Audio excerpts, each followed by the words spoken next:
बालकों, तुमने राजाओं और वीरों की कहानियाँ बहुत सुनी होगी, लेकिन किसी कुत्ते की जीवन कथा शायद ही सुनी हो। कुत्तों के जीवन में ऐसी बात ही कौन सी होती है जो सुनाई जा सके। न वह देवों से लड़ता है, न परियों के देश में जाता है, न बड़ी बड़ी लड़ाइयाँ जीतता है। इसलिए भय है कि कहीं तुम मेरी कहानी को उठाकर फेंक न दो।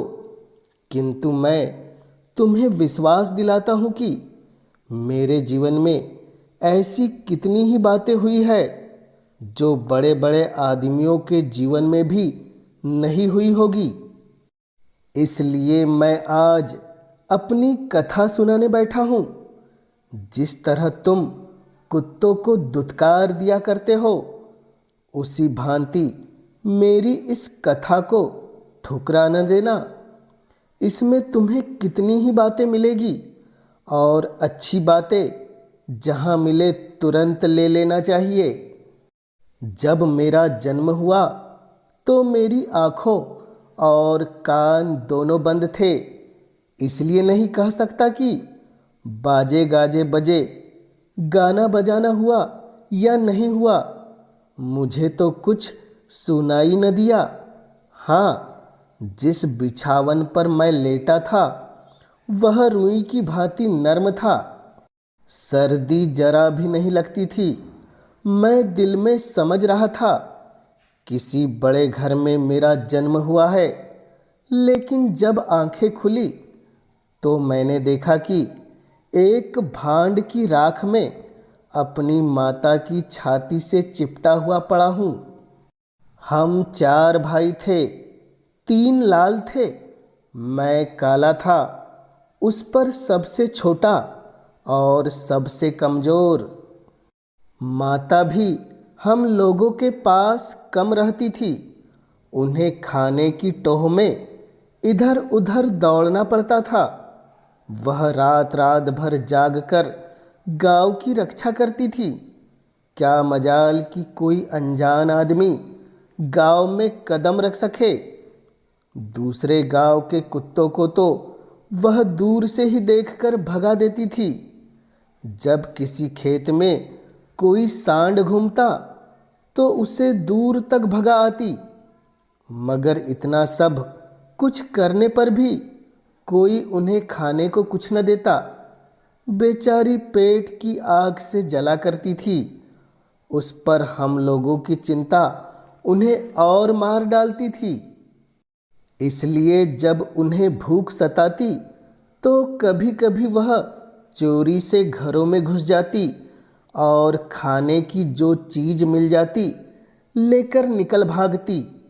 उन्हें देखते ही लोग मारने दौड़ते और घरों के द्वार बंद कर लेते। एक दिन बड़ी ठंड पड़ी, बादल छा गए और हवा चलने लगी। हमारे 2 भाई वह ठंड न सह सके और मर गए। हम 2 ही रह गए। माताजी बहुत रोई, मगर क्या करती। गांव वालों को फिर भी उन पर दया न आई।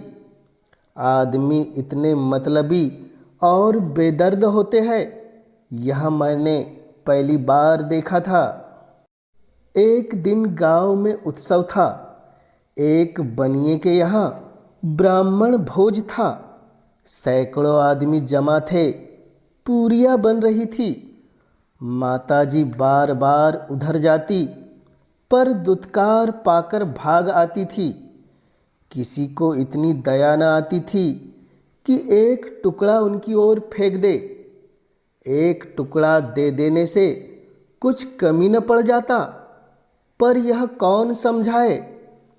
जब सब चीज़ें तैयार हो गई तो आंगन में पत्तल डाल दिए गए। लोग अपने अपने आसन पर जा बैठे और भोजन परोसा जाने लगा। उसी समय माताजी वहाँ पहुँची।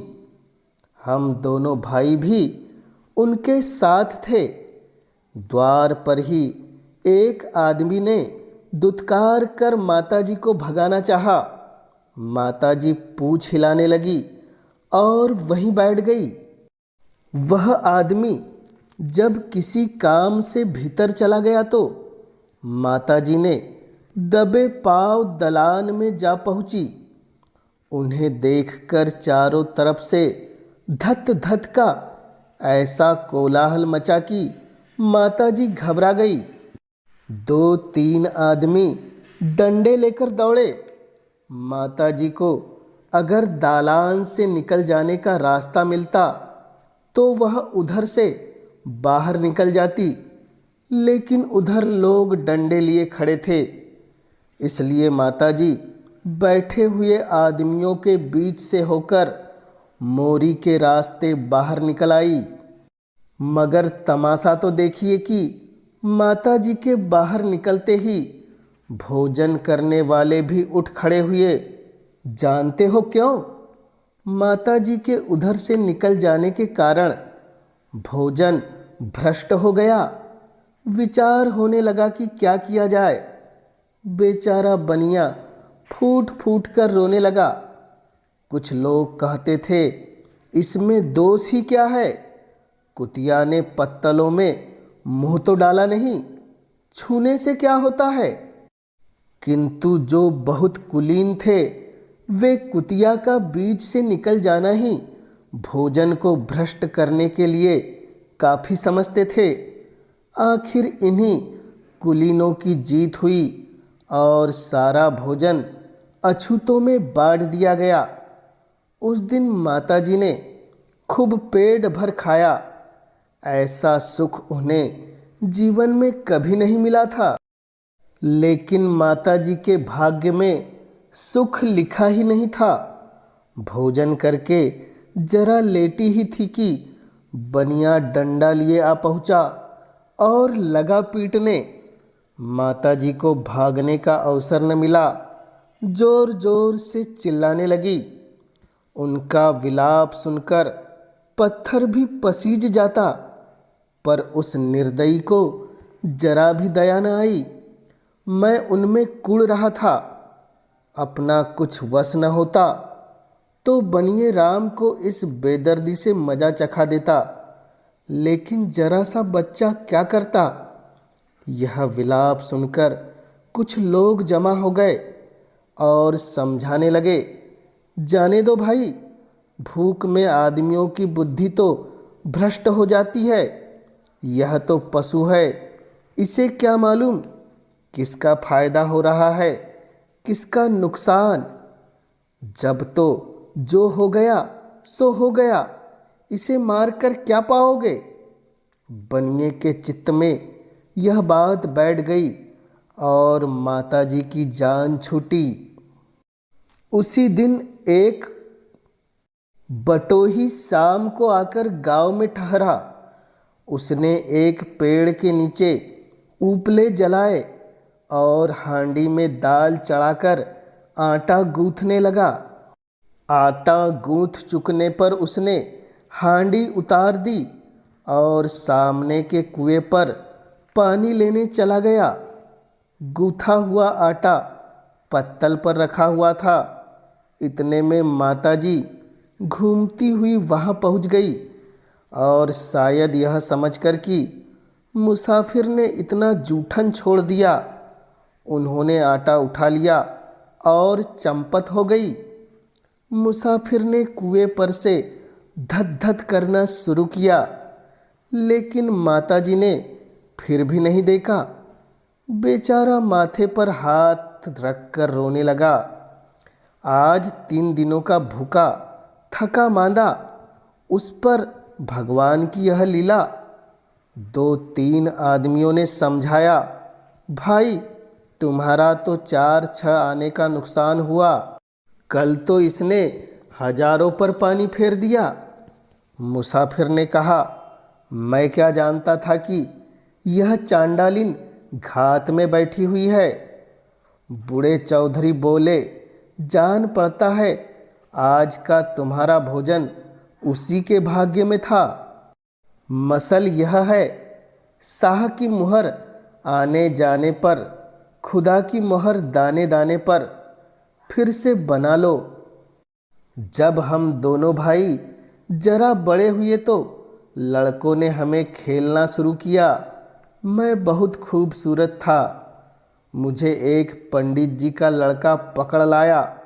मेरे भाई को एक डफाली का लड़का पकड़ ले गया। मैं पंडित जी के घर में पलने लगा। मेरा भाई डफाली के घर। उसे जाकिया कहते थे और मुझे कल्लू। जाड़े का मौसम था। जब सब लड़के धूप में जमा हो जाते तो हमें गोद में ले लेते और चूमते। कोई कहता हमारा बच्चा है, कोई कहता हमारा मुन्ना है। कोई लड़का एक कान पकड़कर उठाता और कहता, देखो भाई, चोर है या साहा। जब तक कान दर्द न करते मैं न बोलता। बस सब कहने लगते, फेंको फेंको, यह चोर है। मगर जब कान दुखने से चिल्ला उठता तो सब साह साह कहकर हंस पड़ते। प्रायः यह खेल सैकड़ों बार होता। कोई हमारे अगले पैरों को उठाता, कहता, मेरा मुन्ना 2 पैरों से चलता है। यूँ चलाए जाने से हमारे पैर दर्द करने लगते थे, पर करते क्या। कभी कभी छोटे बड़े लड़के छोटे बच्चों को मेरी पीठ पर बैठा कर कहते, मेरा लल्लू हाथी पर बैठा है।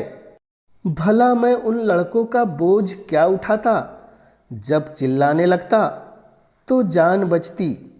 कोई कोई लड़के तो मेरे गले में रस्सी बांध कर दौड़ते। भला मैं उनके बराबर कैसे दौड़ता। लेकिन वे अपनी धुन में मुझे घसीटते हुए ले जाते थे। इससे सारा बदन दुखने लगता था। मगर मुझ गरीब का वहाँ कौन मददगार बैठा था। कभी कभी लड़के मुझे पास वाले गड्ढे में डाल देते और मेरी तैराकी का तमाशा देखते। जब मैं बाहर निकलने के लिए झटपटाने लगता तो लड़के हंस हंस कर कहते, देखो कल्लू कैसा तैरता है। उस समय मैं डूबने डूबने से बच जाता। पाँव जोर जोर से चलाता हुआ किसी तरह किनारे आ जाता और मारे ठंड के कांपने लगता। जब धूप लगने से देह में कुछ गर्मी आती तो कोई शैतान लड़का बोल उठता, अब की मेरी बारी है। सुनते ही मेरी जान सी निकल जाती। मगर भाग कर जाता कहाँ। कोई फिर पानी में डाल देता। क्या बतलाऊं कि उस समय कितना गुस्सा आता। बार बार यही जी में आता था कि कोई इन दुष्टों को भी इसी तरह डुबकियां देता तो उनकी आंखें खुलती। हम दोनों में से सुखी तो एक भी न थे, पर जकिया की दशा मेरी दशा से अच्छी थी। पंडित जी के यहाँ मुझे रूखा सूखा भोजन मिलता था और वह भी बहुत कम। इसलिए मुझे दूसरों के द्वारों का चक्कर लगाना पड़ता था। डफाली मांस का प्रेमी था। रोजाना उसके घर मांस पका करता था। इसलिए जकिया को काफ़ी भोजन मिल जाता था। उसे किसी दूसरे दरवाजे पर जाने की ज़रूरत नहीं पड़ती थी। कुछ तो बेफिक्री और कुछ पूरी खुराक मिलने की वजह से वह दिन दिन ताकतवर और तंदुरुस्त बनने लगा। मैं कभी कभी भूख से तंग आकर डफाली के दरवाजे पर पहुंच जाता कि शायद वहाँ कुछ मिल जाए। सोचता, आखिर जकिया भी अपना ही खून है। उसे आरजू मिन्नत करूँगा तो ज़रूर कुछ न कुछ दे देगा। फिर उसका कोई नुकसान भी तो नहीं है। मैं उसके खाने में हिस्सा लेने नहीं चाहता था, केवल उसका जूठन चाहता था। पर वह मेरी परछाई देखते ही गुर्राकर मुझ पर ऐसे झपटता जैसे मैं उसका दुश्मन हूँ। वह था मुझसे ताकतवर, इसलिए मैं उसका सामना न कर सकता था। वह दांतों से मुझे खूब काटता और नीचे गिराकर पंजों से खसोटता।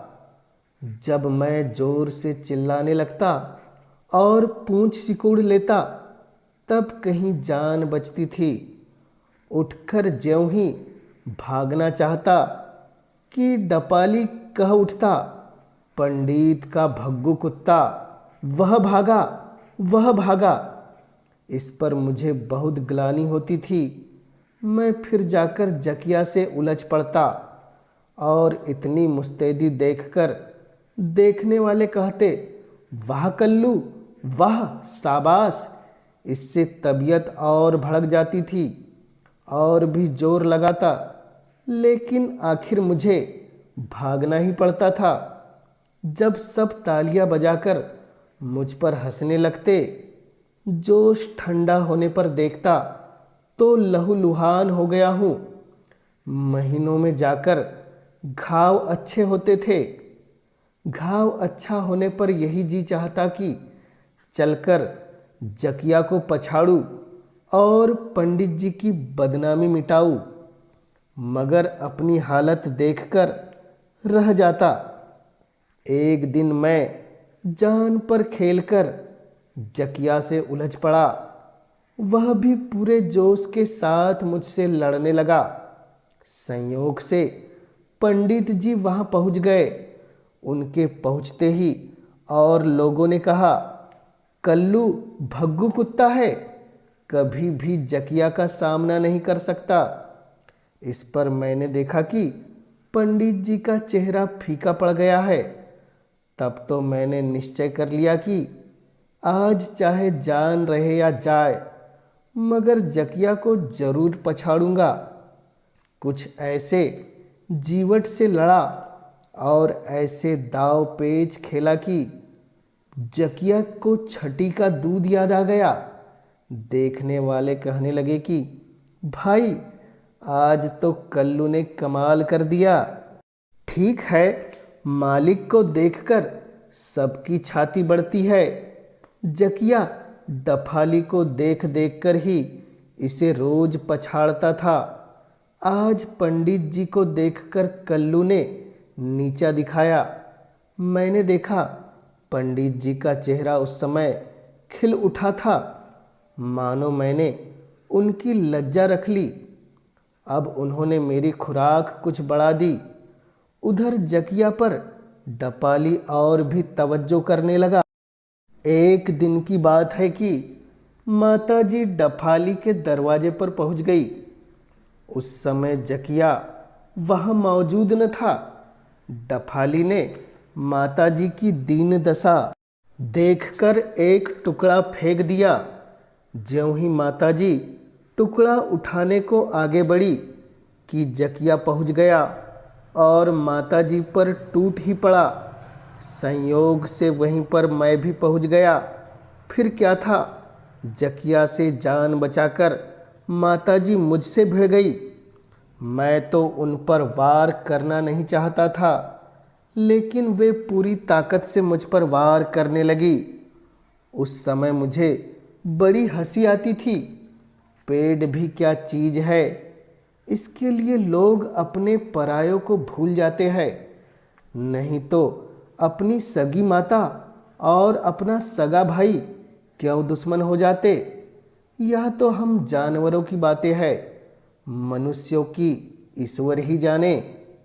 मेरे पंडित जी के घर अनाज बहुत होता था। घर कच्चा था और चूहों ने अपना अड्डा जमा लिया था। उनके उपद्रव से घर वालों का नाकों में दम था। वे लोग चाहते थे कि चूहेदानी लगाकर इनका सर्वनाश कर दिया जाए, मगर पंडित जी यह कहकर टाल देते थे कि चूहे गणेश जी के वाहन हैं, इन्हें तकलीफ नहीं देनी चाहिए। इनके खाने से कितना अनाज कम हो जाएगा।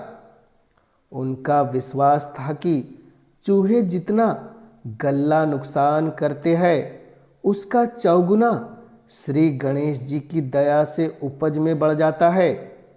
इसलिए जब वह किसी को चूहेदानी लगाते देखते तो उसको 50 बात कहते। पंडित जी की धाक लोगों पर खूब बैठ गई। जब कहीं देवताओं की भक्ति की चर्चा होती तो पंडित जी का नाम पहले लिया जाता था। कैसे सज्जन है कि इतना नुकसान सहने पर भी चूहों को नहीं मारते, नहीं तो लोग आदमी की जान तक ले लेते हैं। जब तक चूहे अनाज की लूट मचाते रहे तब तक तो पंडित जी अपनी प्रतिज्ञा पर डटे रहे, लेकिन उनके वार कपड़े लत्तों पर भी होने लगे तो उनके आसन डोल गए। जाड़ों के कपड़े कुछ संदूकों में रखे हुए थे, कुछ अलमारियों पर। गर्मियों में किसी ने उनकी परवाह नहीं की थी। बरसात में जब उन्हें धूप में डालने के लिए निकाला गया तो सारे कपड़े कटे फटे थे। उन्होंने लकड़ी की संदूक तक काट डाली थी। पंडित जी की आंखों में खून उतर आया। चूहों ने एक एक चीज में हजारों छेद कर दिए थे। 200-250 रुपयों पर पानी फिर गया था। फिर तो पंडित जी ने ठान लिया कि जैसे भी होगा इन चूहों का सर्वनाश करके ही छोड़ूंगा। उसी दिन एक बिल्ली पाली और 3-4 चूहेदानियां मंगवाई। फिर क्या था, रोजाना चूहे फंसने लगे। मुझे भी विनोद का मसाला मिल गया। यूं तो मैं सच्चा हिंदू और पूरा ब्राह्मण हो गया था, क्योंकि विशेषकर ब्राह्मण ही का अन्न जल खाना पड़ता था। मांस पर रुचि ही नहीं होती थी, लेकिन शिकार खेलने में बड़ा मजा आता था। मजा क्यों ना आता, यह तो मेरी खानदानी बात। जब पंडित जी चूहेदानी खोलते उस समय कल्लू कल्लू पुकारते। मैं कहीं पर भी होता तीर की तरह वहां पहुंच जाता था। उस समय मैं जो खिलवाड़ करता था वह देखने लायक होता था। चूहों को खिला खिलाकर जान से मार डालता था, पर खाता नहीं था। मगर भाई जकिया पक्का मुसलमान था, रोज मांस खाता। वह भी उस शिकार में शामिल हो जाता था और कभी कभी माता जी भी पहुंच जाती थी। उन दिनों उनका खूब पेट भरने लगा। फिर तो मन ही मन हम लोगों को आशीर्वाद देने लगी। शायद उन्हें पिछले बच्चों की याद भी आने लगी हो। यदि वे भी जीते होते तो उनकी खूब सेवा करते। भाई साहब के जी में आता तो 2-1 चूहों को पेट में रख लेते, मगर मैं तो बाबा काल भैरव जी की शपथ खाकर कहता हूं कि मैं उन्हें सूंघता भी नहीं था। उस समय चूहों की जान लेने में हम लोगों को जरा भी दया नहीं आती थी। यह ख्याल भी नहीं होता था कि उनमें भी जान है। अब मैं सोचता हूं तो मालूम होता है कि बच्चे जो हम लोगों को अपने विनोद के लिए कष्ट देते थे वह कोई निर्दयता का काम नहीं करते थे। विनोद में इन सब बातों पर ध्यान ही नहीं दिया जाता। पंडित जी बहुत खुश होते जब हम लोग चंद मिनटों में 50 चूहों को सदा के लिए बेहोश कर देते। उस समय पंडित जी पर मुझे बहुत हंसी आती थी। अब इनके गणेश जी क्या हुए? क्या अब ये चूहे गणेश जी के वाहन नहीं हैं? क्या अब इस हत्या से नाराज होकर गणेश भगवान पंडित जी को दंड नहीं देंगे? वाह क्या समझ है! इससे तो यही मालूम होता है कि जिस बात से लोगों को नुकसान तो कम होता है और प्रतिष्ठा बहुत बढ़ती है, उससे तो लोग हंसते हंसते बर्दाश्त करते हैं। लेकिन जब अधिक हानि पहुंचती है तो सब प्रतिज्ञा टूट जाती है। जिस गड्ढे में फेंक फेंक कर मुझसे लड़के खेलते थे, उसी में गांव के सभी छोटे बड़े नहाते धोते थे। गड्ढा था भी बहुत गहरा, इसलिए 12 महीने पानी भरा रहता था। कच्चा होने पर भी उसका पानी स्वच्छ था।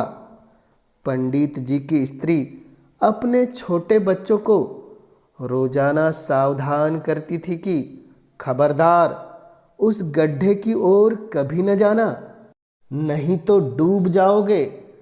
प्राय सभी माँ बाप अपने बच्चों को ऐसी चेतावनी देते रहते, मगर लड़के कब मानने लगे। माँ बाप की नज़रें बचाकर गड्ढे पर पहुंच ही जाते और तरह तरह के खेल खेलते। कोई पानी में कत्तल फेंकता, कोई मेंढकों पर निशाना लगाता, कुछ सयाने लड़के पानी में कूद जाते और तैरने का अभ्यास करने लगते। होनहार को कौन रोक सकता है। गांव के कुछ लड़के गड्ढे में तैर रहे थे। पंडित जी का छोटा लड़का भी पहुंच गया। पहले तो वह किनारे पर ही खेलता रहा, मगर उसके जी में आया कि जरा मैं भी तैरूं। आगे बढ़ा ही था कि पाँव फिसल गए और डूबने लगा। सब लड़के घबराकर चिल्लाने लगे, लड़का डूबा, लड़का डूबा, मगर किसी की निकालने की हिम्मत नहीं हुई। अगर कोई सयाना होता तो कुछ कोशिश भी करता। यूं तो डूबते हुए को निकालने में सभी डरते हैं। डूबने वाला बचाने वाले को इस तरह पकड़ लेता है कि दोनों डूबने लगते हैं। इस काम के लिए बहुत होशियार आदमी की ज़रूरत होती है। यही बात यहाँ भी हुई। पंडित जी का बड़ा लड़का संयोग से नहाने आ रहा था। भाई को डूबते देखा तो तुरंत कूद पड़ा, पर छोटे लड़के ने बड़े लड़के को इस प्रकार पकड़ लिया कि दोनों डूबने लगे। फिर तो लड़कों ने और भी शोर मचाया और बात की बात में गांव भर में शोर मच गया। रामू और श्यामू दोनों डूब रहे हैं, चलो निकालो, नहीं तो एक भी नहीं बचेगा। चंद मिनटों में गड्ढे पर मर्द और औरतों की भीड़ लग गई, पर कूदने में सब पसोपेश कर रहे थे। इतने में मैं भी वहां पहुंच गया।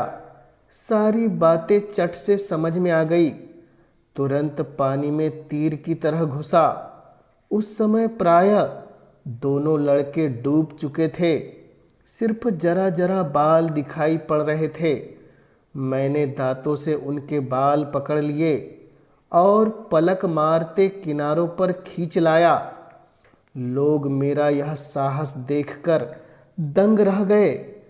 पंडित जी ने उस समय किसी काम से बाहर गए हुए थे। संयोग से वह भी पहुंच गए। क्षण भर में उन्हें सब बातें मालूम हो गई। फिर तो उन्होंने मुझे उठाकर छाती से लगा लिया। पंडित जी के आने से पहले ही लोगों ने लड़कों के पेट से पानी बाहर कर दिया था। वे स्वस्थ हो गए थे। अब तो गांव भर में मेरी खूब तारीफ होने लगी। यह कुत्ता पूर्व जन्म का कोई देवता है, किसी बात से चूका और कुत्ते का जन्म पा गया। कोई कहता नहीं, इस पर भैरवनाथ का अवतार है।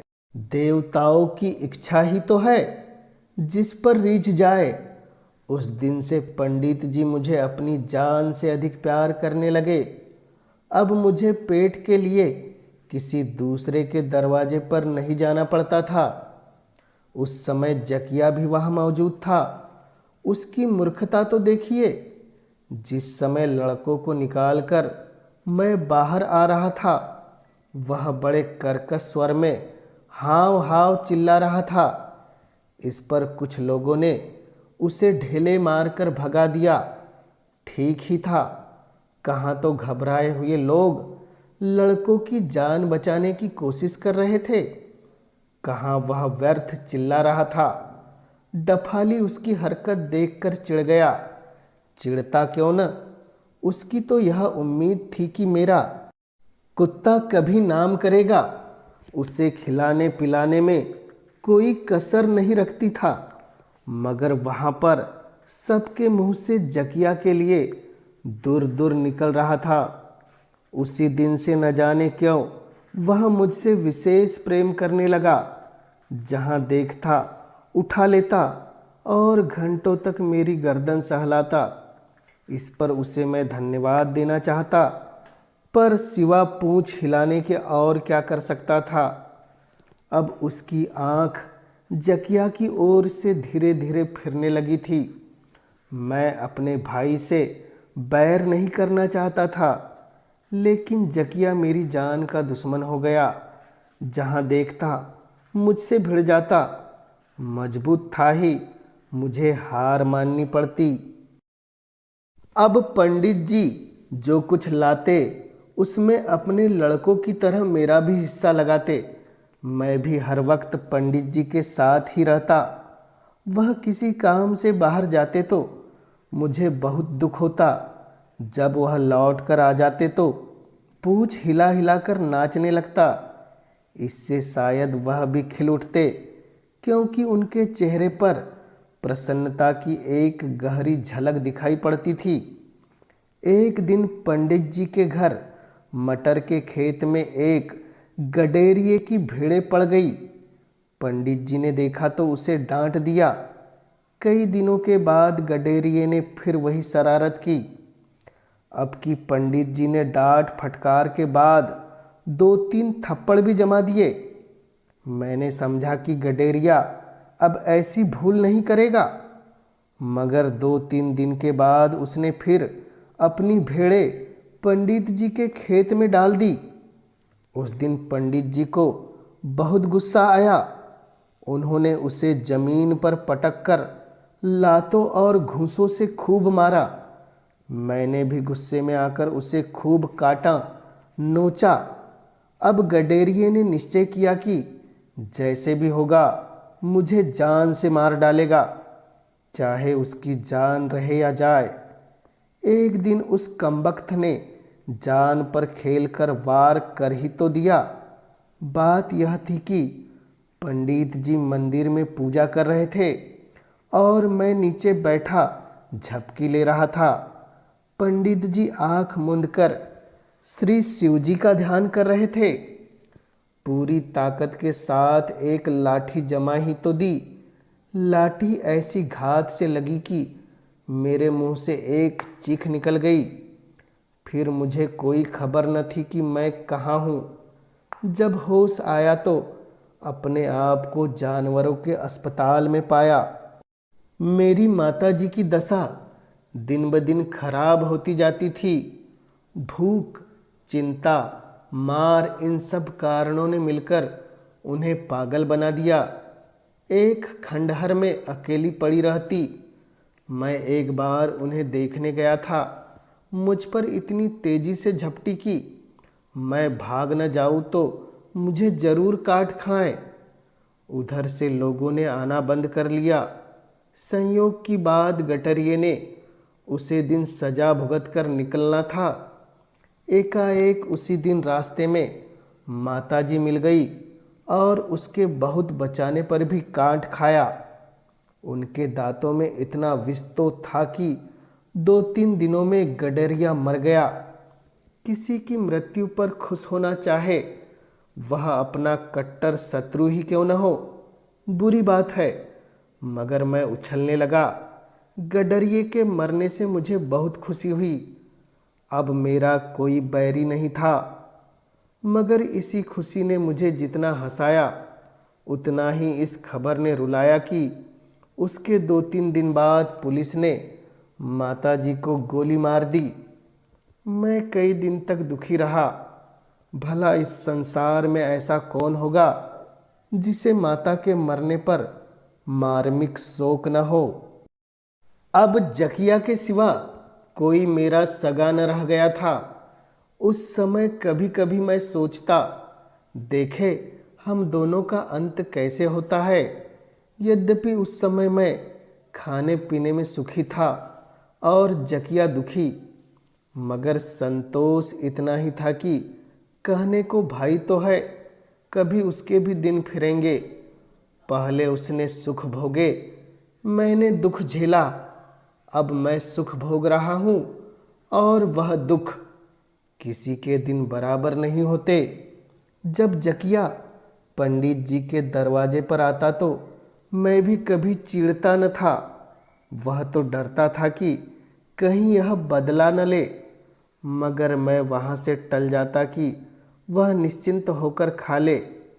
कभी कभी मुझे अधिक भोजन मिल जाता तो मैं मुंह में रखकर जकिया के पास पहुंचा देता। वह दिखावे में तो प्रसन्न रहता, मगर दिल में मुझसे बराबर जला करता। अंधेरी रात थी। पंडित जी के घर के सभी लोग कहीं रिश्तेदारी में गए थे। घर पर मैं और पंडित जी ही थे। पंडित जी तो खर्राटे की नींद ले रहे थे, मगर मुझे नींद कहाँ। बार बार घर का चक्कर लगाता रहा। चोरों ने समझा आज सन्नाटा है।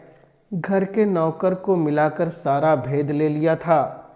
मैं आहट पाकर पिछवाड़े गया तो देखा कि एक दरवाज़ा खुला हुआ है और कुछ आदमी वहाँ खड़े होकर चौकन्नी आंखों से इधर उधर देखते हुए धीरे धीरे बातें कर रहे हैं। मैं उनकी बातें न सुन सकता था क्योंकि वहाँ से मैं दूर था। थोड़ी देर में देखा तो कोई भीतर से थाली, लोटा, संदूक वगैरह निकाल निकाल कर बाहर के आदमियों को दे रहा है। अब तो सब बातें मेरी समझ में आ गई। मैं बड़े जोर से भौंकने लगा। इस पर चोरों ने मुझ पर ढेले फेंकने शुरू किए, मगर मुझे उन ढेलों की चिंता न थी। स्वामी का घर लूटा जा रहा था, भला यह कैसे देखा जाता। दौड़ा हुआ बारामदे में पंडित जी के पास गया और उनकी चादर दांतों से खींचने लगा। इस पर उन्होंने गुस्सा होकर मुझे 2-3 लातें जमा ही दी, पर मैं बाज न आया। फिर चादर खींची और जोर जोर से भौंकने लगा। बारे पंडित जी की नींद खुल गई। अब उनको किस तरह समझाऊं कि तुम्हारा घर लूटा जा रहा है। बार बार पिछवाड़े जाता और उनके सामने आ आकर जोरों से भौंकने लगता। इससे मेरी यही मनसा थी कि पंडित जी पिछवाड़े चलकर देखे कि उनका घर लूटा जा रहा है और उसके बचाने का प्रयत्न करे। मेरी चुस्ती से चोरों की हिम्मत न पड़ती थी कि सामान लेकर भाग निकले। मैं रास्ता रोके हुए था। दूसरे सवेरे होने में थोड़ी कसर थी, इसलिए सब माल अबाब उसी पसवाले हट्टे में डुबोते जाते थे। उनकी मनसा शायद यही थी कि दूसरी रात में सब माल असबाब उठा ले जाएंगे। भला गड्ढे के अंदर कौन ढूंढने जाता है। मुझे बार बार गुस्सा आता था कि पंडित जी की बुद्धि पर आज पत्थर क्यों पड़ गए। वे मेरे इशारे क्यों नहीं समझ रहे हैं। संतोष यही था कि माल अभी बाहर नहीं गया था। आखिर मुझे एक उपाय सूझ गया। पलंग के नीचे पंडित जी की लाठी पड़ी हुई थी। उसे मैंने मुंह में उठा लिया और पिछवाड़े की तरफ बढ़ा। अब पंडित जी मेरा इशारा समझ गए। तुरंत लाठी लेकर पिछवाड़े पहुँचे तो देखते हैं कि चोर सारा माल असबाब उठाए ले जा रहे हैं। बुरी तरह घबरा उठे। उनके मुंह से केवल इतना निकला, चोर चोर। चोर का नाम सुनते ही पकड़ो पकड़ो आ पहुँचे की आवाज़ें चारों ओर से आने लगी। दम भर में गांव के सब लोग लाठियां ले लेकर इकट्ठे हो गए, मगर चोरों का पता नहीं था। अब यह फिक्र हुई कि चोर क्या क्या ले गए। पंडित जी के तो होश हवास के ठिकाने न थे। होश आने पर पंडित जी ने घर के अंदर जाकर देखा तो सब कुछ गायब था। सिर पर बिजली सी गिर पड़ी। लोगों ने उन्हें संभाला और समझाने लगे, भैया इतना छोटा जी मत करो, रुपया पैसा तो हाथ का मैल है, इसके जाने की क्या चिंता। लेकिन पंडित जी बराबर हाय हाय करते जाते थे। मेरी ओर कोई ताकता भी न था। मैं दौड़ दौड़ कर गड्ढे के पास जाता और जोरों से भौंकता और पंडित जी के पैरों पर मुंह रखकर पूंछ हिलाता, पर पंडित जी पैर खींच लेते। पैर खींच लेना तो कोई बात न थी, वह गुस्से में आकर लाते भी जमा देते थे, मगर मैं अपना काम किए जाता था। कब तक कोई इशारे को न समझेगा। सभी तरह के लोग थे। कुछ लोग पंडित जी को तसल्ली दे रहे थे तो कुछ लोगों को हंसी उड़ाने की सूझ रही थी। कह रहे थे कि इसी से कहा गया है कि अपनी कमाई से कुछ न कुछ दान अवश्य करना चाहिए। जो लोग सब कुछ अपने आप हजम करना चाहते हैं उनका यही हाल होता है। पटवारी ने सलाह दी, पंडित जी पुलिस को इत्तला कर दीजिए, शायद कुछ पता चल जाए। चौधरी बोले, अजी पुलिस का ढाला बहुत होता है, वे भी आकर कुछ न कुछ चूसते ही है। मैंने तो इतनी उम्र में सैकड़ों बार इत्तला की, मगर चोरी गई चीजें कभी नहीं मिली। पंडित जी ने दिल कड़ा करके उत्तर दिया, हाँ चौधरी, तुम ठीक कहते हो। तकदीर से उठी हुई चीज फिर कहाँ मिलती है। उधर तो ये बातें हो रही थी, इधर मेरा काम जारी था। कुछ लोग मेरी हरकत देखकर कहने लगे, देखो पंडित जी के साथ साथ कुत्ता भी घबरा गया है। पंडित जी समझदार होने के कारण शांत है, मगर यह बेसमझ कुत्ता बौखला उठा है। यह बातें सुनकर मुझे उन पर हंसी आती थी। बेसमझ ये समझ नहीं रहे थे कि मैं घंटों से इशारे कर रहा हूँ, पर किसी की समझ में कोई बात नहीं आती थी। फिर भी अपने को समझदार कहते हैं। क्या कहूँ, कहीं मैं भी आदमी होता तो दिखा देता। मैं उस गड्ढे में एकाएक कूद पड़ा और सीधे तह तक पहुँच गया। संयोग से एक कटोरी मुंह में आ गई। उसे लेकर बाहर निकला तो मेरी बात सबके समझ में आ गई। फिर क्या था, कई आदमी इतने खुश हुए कि मुझे बार बार उठा उठाकर छाती से लगाने लगे। सब यही कहते थे कि कुत्ते में ऐसी समझ बहुत कम देखने में आई है। जरूर यह पूर्व जन्म में कोई विद्वान रहा होगा, किसी पाप का प्रायश्चित करने के लिए इस योनि में आया है। एक महाशय बोले, पुराने जमाने में जानवर आदमी की तरह बातें करते थे और आदमियों की बातें समझ भी जाते थे। पंडित जी उस दिन से मुझसे और भी स्नेह करने लगे। किसी से भेंट होती तो मेरी ही चर्चा करने लगते। यह कुत्ता नहीं, मेरे पूर्व जन्म की संतान है, मेरे पूर्व जन्म की संतान है।